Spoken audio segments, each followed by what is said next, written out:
Gege, Tetsuya Nomura's calling. You don't want to pick up that phone! What's up, guys? I'm Pencil here, and here I'm going to do a quick little review of chapter 270 of Jujutsu Kaisen, which is known as A Dream's End. And that's an interesting title.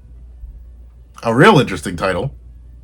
I don't like. But with that being the case, we have a whole lot to talk about in oh so little time. So let's not waste any more time and let's hop right into it. I think me. Are you ready? 3, 2, 1, go. What's up, guys? That guy with a gosh darn it pencil here. Fun fact: I do mean to have it on me and keep it on me at all times. And another fun fact: we got 4 minutes each. We talking about the plot. We talking about the characters. We talking about the skill. We talk about the future. We only got one chapter left, and I'm scared.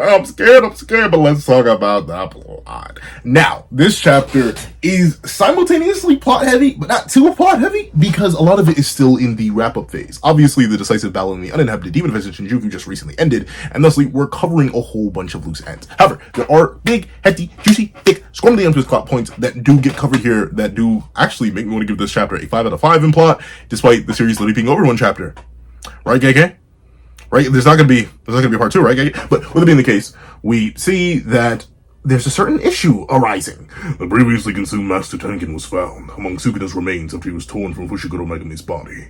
What does this mean for Master Tengen's barriers around Japan? It seems to remain in place as long as Sukuna's remnants are preserved. That's a relief. We should hurry and put into place contingencies and countermeasures. So, that's a big thing. Sukuna is now the basis for all of Japan. His remains. Sukuna is now the basis for all of Japan. I said that 4 minutes time, right? Yeah. Sukuna's the base. So the later contingencies and issues that are happening in this chapter, not contingencies, the later issue that happens in this chapter, that may be because Sukuna and Tengen may have undergone a merger of their own. And if you remember, Sukuna's cursed energy is poisonous. It is a toxin to the point where consuming one of his fingers is meant to be instant death for most people. So the fact that he's now the basis for all of Japan's barriers, or at least a part of it, that's not good. That's likely going to lead to a bunch of problems, a bunch of mutations, a bunch of issues that maybe are not happening already based on stuff that later happens in the chapter with Big Eye Man here. So that's one big thing plot-wise. Another big thing plot-wise. Technically, the idea that Yuji and crew are going to be running around jumping a bunch of incarnated sorcerers is still crazy. Now, of course, we don't know how many incarnated sorcerers there are, but the fact that they're all going to be jumped by Yuji and forcefully removed from their bodies without their consent, yeah, it's going to be pretty darn rough. But still, that's going to be happening. Another thing, Culling Games. Unless I'm mistaken, I may have missed it in live reaction. That's still not confirmed whether or not it's over, because we just don't know. We know where Tengen is now, but the Killing Games themselves do not get addressed here. Unless, I think at the end they somewhat mentioned. See, this is what happens when you don't do a reread after live reaction. But with it being the case, what does this last page say? It's probably work of a curse user, actually can't sense any intent to slaughter. It may be a awakened player that made it through the Culling Game. So that implies that the Culling Games ended. How? I don't know. That's the only weird thing. They don't really explain how the Culling Games ended, which is weird, but made it through the Culling Game. So, like, that implies that it is over. So that's a big thing. If the Culling Game is over, that's the whole back half of the plot. Just done. Taken care of off screen. Wild. Don't know how they did it, but I guess they did it. So that's another big plot progression, which makes me want to give this chapter a 5 in terms of plot. And then naturally, I hate to admit it, because it bothers me, and it bothers me exclusively. One, it's weird that Megumi's scar is drawn so tiny here. And two, there's this unknown phenomena that's going on. I'm trying to blame it on Sukuna being the basis for all the barriers in Japan now, which I think is a very big thing. But also, there's the idea that there are curse users who kind of just made it past the Culling Game. Whether they be awakened or reincarnated, we don't know. The 1,000-year period that Kenjaku was presumably recruiting from, or even earlier if you include Druve, could mean a whole bunch of characters are still lingering around, meaning there could be a whole bunch of threats lingering around, meaning that technically while the plot is over, the plot ain't over.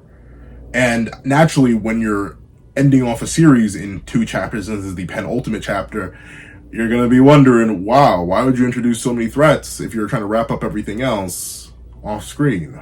So then once again, the plot thickens by the introduction of a lot of this. And I'll admit, I'm impressed with the plot, if only for the fact that I did not expect this much in this chapter, considering how heavy of a character chapter it is. And that's another section that is going to get a whole lot of points, admittedly. And honestly, I've been flipping back and forth on this chapter, whether or not I like it based on the spoilers versus whether I not based on live reaction, or whether I like it because of the spoilers. Like, I've been flipping back and forth, but I'll give the plot a 5 because there's a whole lot in it, and it is very interesting. But, of course, let's move on to the next 4-minute section, the characters. Now, this is a character chapter. it is clearly a character chapter. And in fact, I'd say A Dream's End is very likely a reference to many of the dreams of these characters ending in one way or another and leading into the new reality. The reality post Culling Games, the reality post the whole Sukuna fight, the reality post the loss of Satoru Gojo. A lot of dreams are basically ending as of now.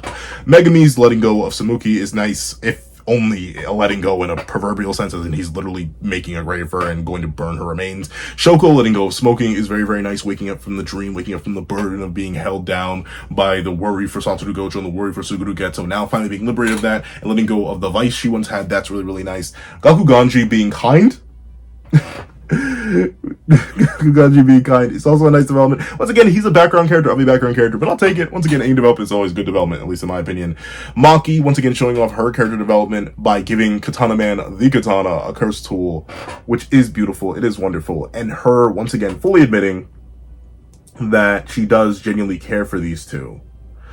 Yeah, I think it's neat. I think it's sweet. And the idea that she wants to protect them, especially since they essentially sort of became her pseudo-found family after the loss of the, well, not loss, the slaughtering of the entire Zenin clan. These are the two people who helped awaken her. These are the two people who helped realize her full potential. I love that. You know, I'm a big gargantuan Maki meat muncher, so I'll always take more Maki characterization that I actually like.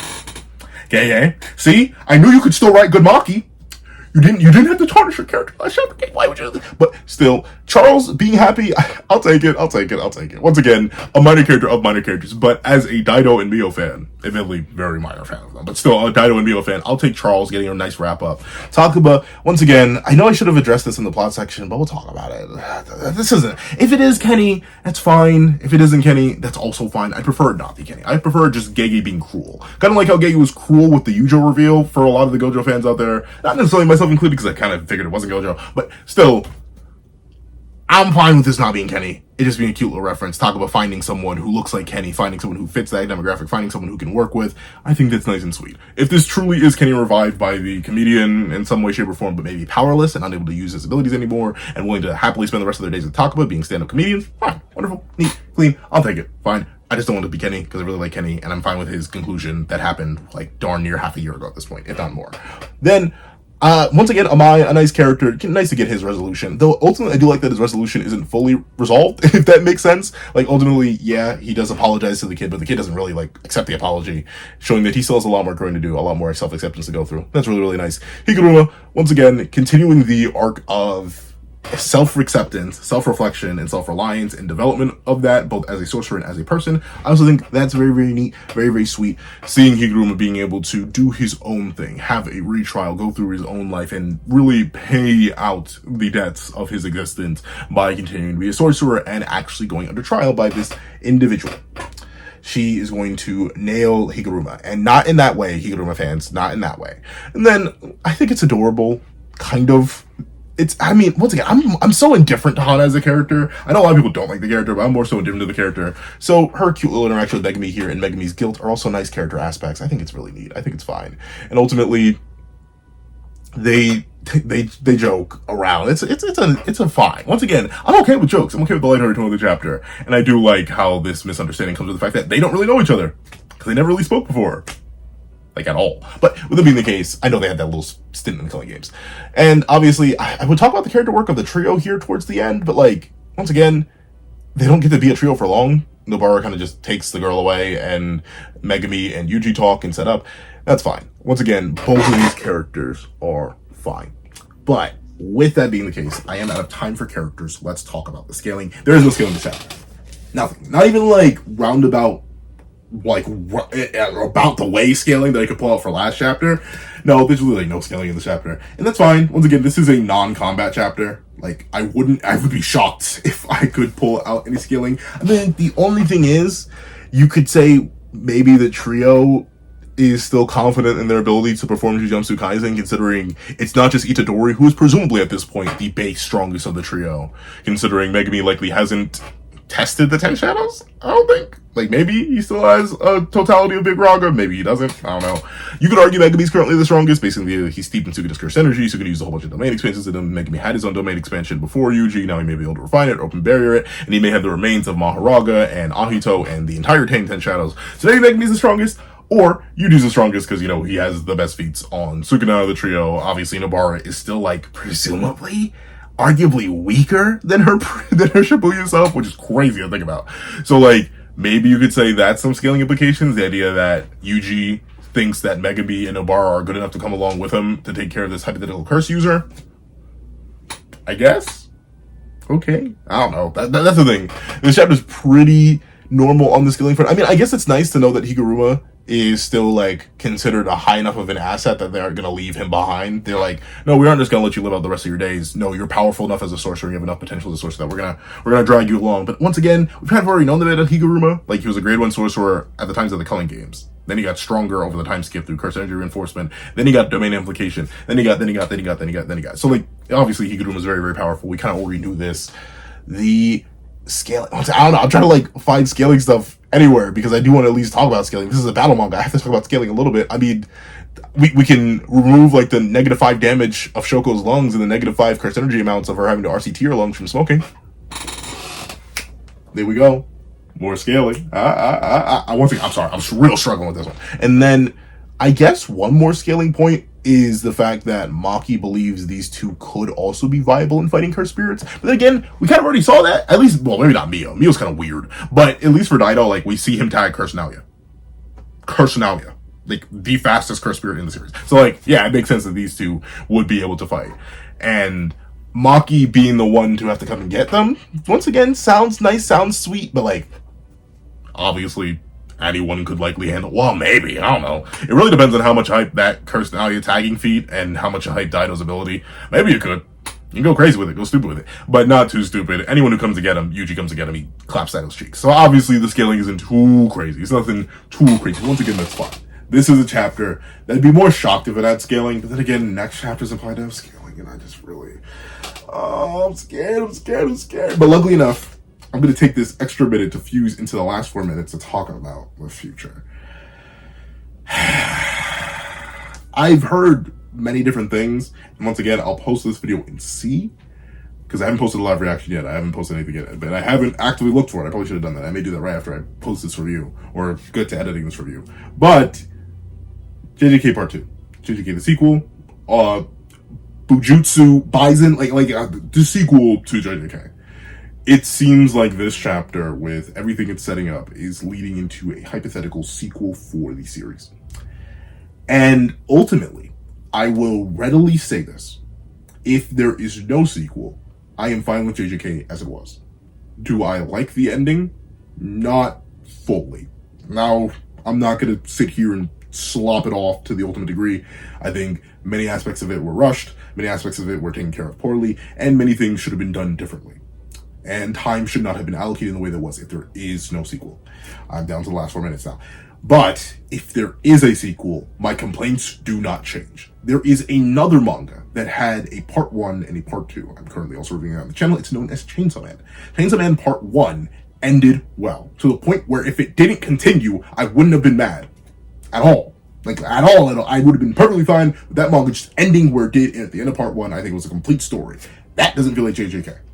JJK, I've brought it up in the spoiler discussion, I'll bring it up again. It feels like Kingdom Hearts.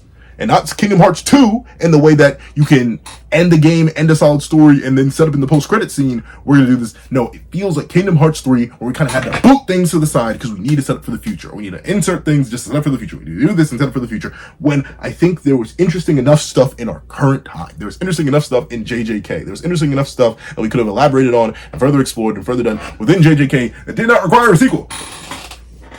I kind of really don't want it, despite how hefty it is. I've heard some people say it's already confirmed based on like some translation stuff. I don't know. It's in this chapter because someone said it was in this chapter, but I don't see it. Gosh, what is it on the first page? What's that on the first page? Saying goodbye? No, it's not here. And then it's not at the end of the chapter either. But that's the thing. I've heard it being confirmed. If it is confirmed, that's fine. If it isn't confirmed, that's also fine. I really don't want it. And like, here's the thing. You're going to see me review it. If it exists, I'm going to review it. I'm going to continue my coverage of it. And who knows, maybe the end of JJK Part 2 will change my entire perspective on the entire back half of the series. But I think if the ending of Jujutsu Kaisen and its story was tanked for the sequel, I won't like it. There's another series on the channel that I cover. It's called Foreign Into the Apocalypse. It is a direct, and I mean direct, admittedly there is a 16-year time skip involved, but a direct sequel to the series known as Seven Deadly Sins. And I think the end of Seven Deadly Sins kind of fell flat on its face because it had to set up the sequel. Just like the ending of JJK kind of fell flat on its face because it had to set up the sequel. Just like the ending of Kingdom Hearts 3 kind of fell flat on its face because it had to set up the sequel. And I don't think you have to. We have Kingdom Hearts 2. We have Chainsaw Man Part 1. We have many other examples of things being their own complete stories without having to sack them to set up the sequel. And ultimately, I think JJK did that. It did that.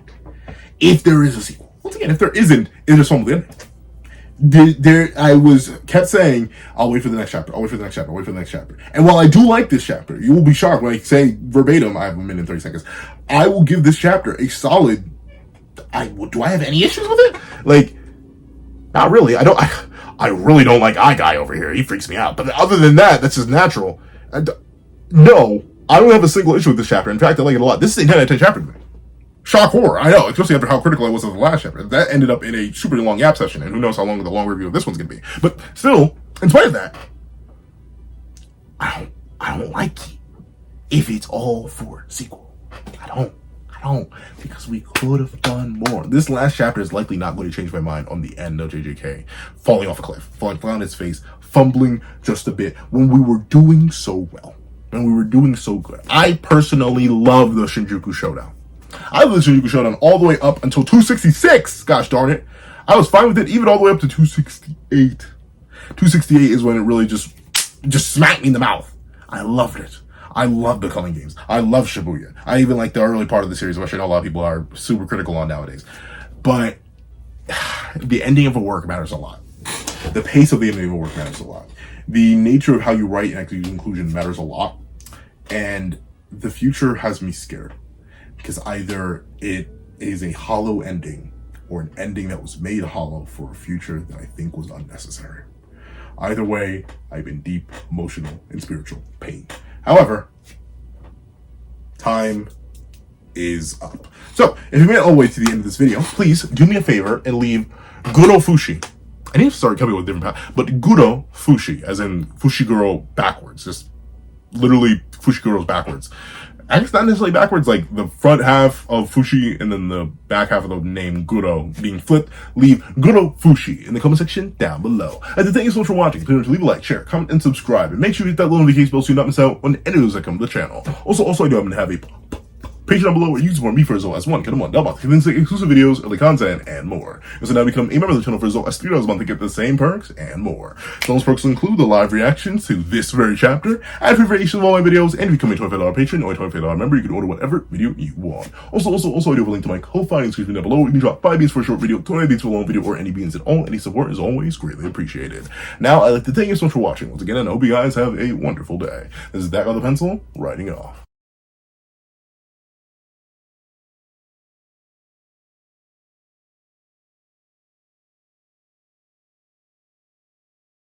I'd like to give a thank you to our $3 members, Sarah, Greyhound, Eternal Flame, NMA, Real Rare, Redwolf 4765, Paris Arnold, Astro, Brandon Payne, and G Prosper. And I'd like to give a thank you to our $5 patrons, Sean, Midnight Lord 21, Kevin, Encarnacion, Josh Brown, Ignia Lind, and A+A. And I'd like to give a big ol' thank you to our $7 members, Autumn Mornings Lazo, Fine, Zombie Hunter, and Austin Wimberly. Then I'd like to give a thank you to our $10 members, Robbie Uchiha, Jay Warrior, and AZ Void. Then I'd like to give a big ol' thank you to our $10 patrons, Overlord Zero, Joaquin Munoz, and Idem Okami. And I'd like to give the craziest, juiciest, most next-level, quadruple, sloppy, toppy, next-level superhuman in beyond this world kidney having thank you to our $100 patron, or that guy with a pencil tier patron, Calvin Elder.